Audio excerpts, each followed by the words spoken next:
Saya jujur aja kecewa berat, kecewa, tapi bukan hanya kecewa, sakit hati. Ya. Bayangkan, 8 tahun 2 bulan itu jadi oposisi, didiskriminasi, ditindas, diobok-obok, dikacau-kacau ini Demokrat, ya, dengan status sebagai oposisi. Hari ini jadi cebong. Ketum, tolong Ketum, ingat bagaimana sakitnya kita bertahan, berusaha untuk bangkit selama 8 tahun ini. Politiknya politik, dinamis, fleksibel itu ya oke, nggak ada masalah. Tetapi persoalan sakit hati yang telah mendera dan kita rasakan, dan bagaimana seluruh kader Partai Demokrat Indonesia yang betul-betul loyalis Demokrat dan loyalis Pak SBY dan Ketum, tolong hargailah perasaannya, termasuk saya. Tiba-tiba kita jadi cebong. Bagaimana kita menahan derita, ya, ketika Muldoko mengobok-ngobok yang sangat jelas kita tahu Muldoko itu siapa.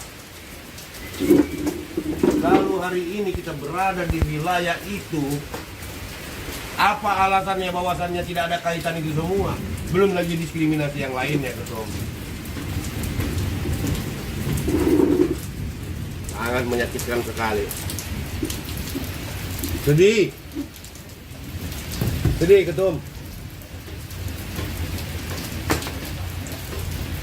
Saudaraku mungkin yang sudah duluan mengikrarkan diri menjadi calon legislatif dengan mensandingkan Anies menjadi calon presiden. Tentunya mereka juga hari ini bimbang bingung, peang kepala mereka.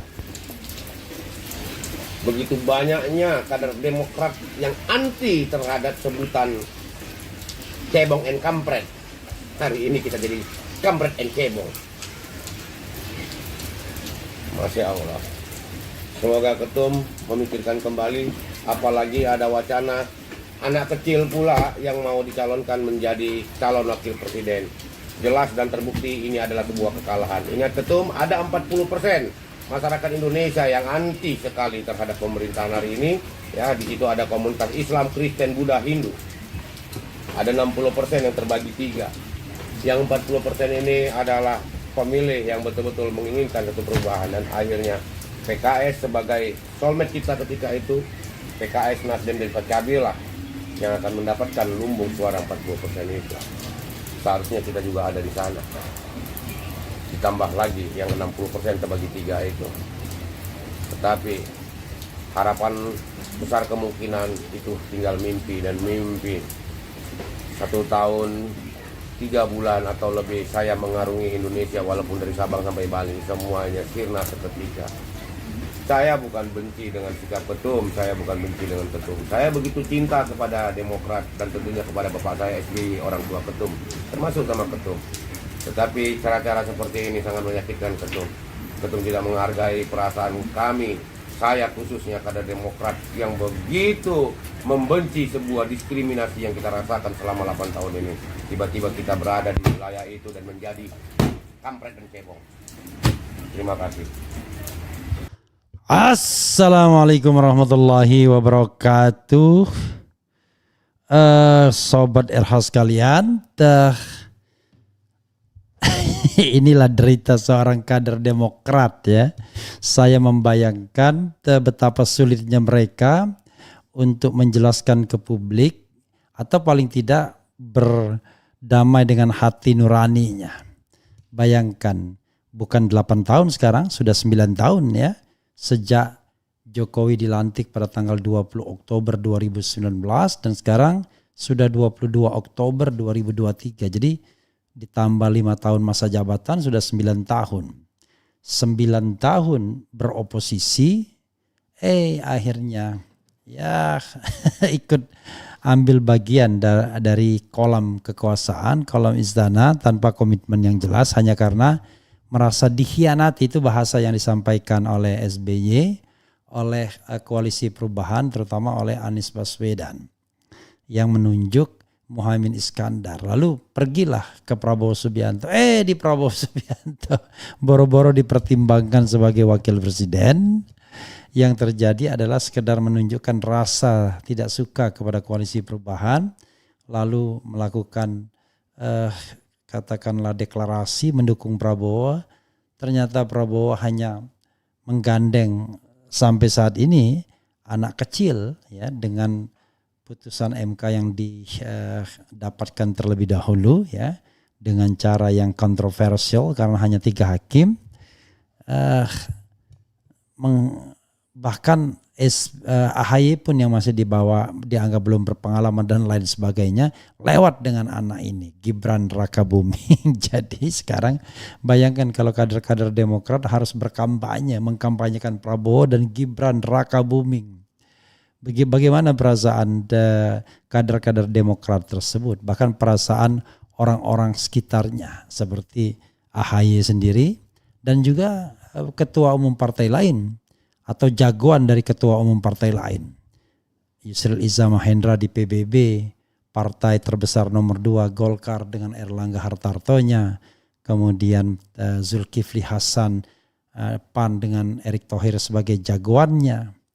Mereka adalah orang-orang yang berupaya untuk mendudukkan diri minimal sebagai wakil presiden, tapi sekarang semua kalah dengan anak kecil, kalah dengan orang yang usianya baru 35-36 tahun dengan pengalaman baru 2-3 tahun sebagai wali kota dan belum ada pengalaman politik sebelumnya.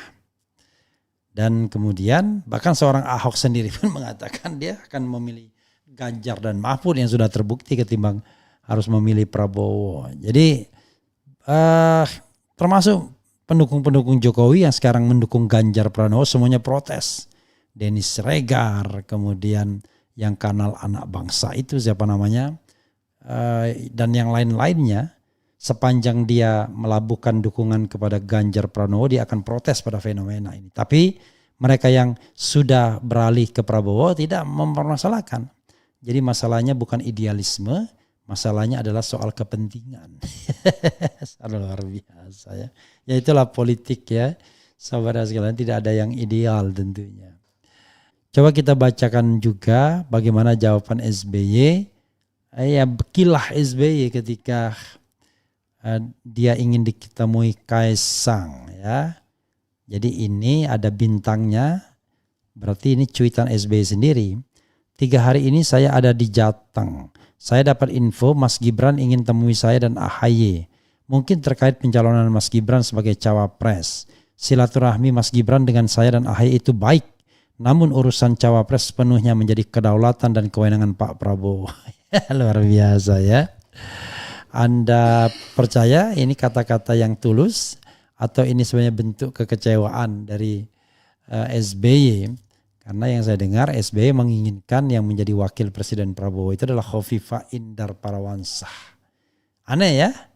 Padahal kalau kemarin itu seandainya Anies Baswedan ambil Khofifah Indar Parawansa sebagai wakil presidennya, SBY tetap ngambek juga. Ya, SBY tetap ngambek juga atau AHY tetap ngambek juga. Jadi politik itu begitulah. Jadi lebih pada bukan perhitungan strategis tapi lebih pada perasaan ya dikhianati. Padahal kalau menekan perasaan tersebut mungkin akan mendapatkan hal yang jauh lebih baik.